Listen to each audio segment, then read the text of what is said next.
so got these lines on here obviously going to represent effectively that wall, if you're doing the wall drill there. Yeah. Moving your lower half into that wall, okay? So before, so that was good.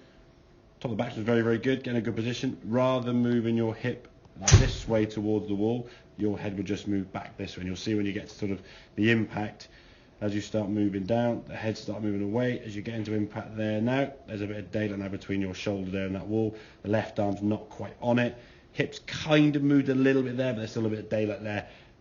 Head position now is kind of hanging back a little bit too far behind the golf ball, thus bottoming out a bit early, okay? We want the head behind the golf ball with the hands to be sort of in front.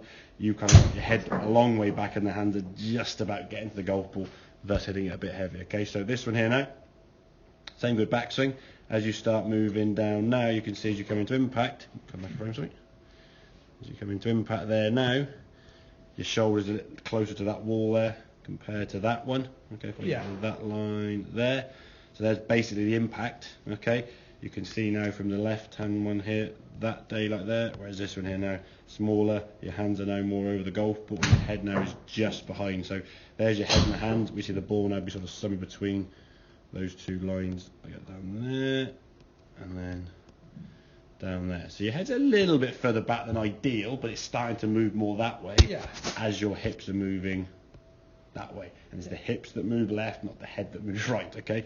So simple practice for you, I would say, when you get yourself before you warm up, is get to there, keep your arms still across your chest and just move your hip, okay?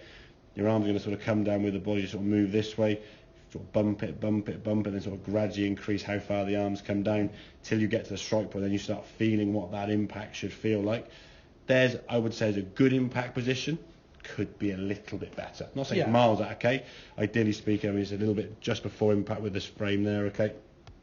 We want to see the hands probably a bit more there and that hip a fraction more that way, which in turn I would put this a little bit more this way and this way. Just a smidgen, okay? Yeah. The more you sort of go back this way though, your low point's behind the ball. You either flip it with your arms and your hands, hit that big hook or the fat hook, or you'll try and just hang on to it and just instead of hooking it, just block it. So the first few shots where you did move your hips better and doing this, you held on to it, you had to kind of block you on, didn't you? So yeah, think about that top of the backswing. You're trying to get that same impact position. You knew you wanted that. You just had the red position before. You were back here somewhere. You were just too far behind the ball because your head was going that way, not your hips going that way. Okay, Yep. Make sense? Yep. Coolio, right.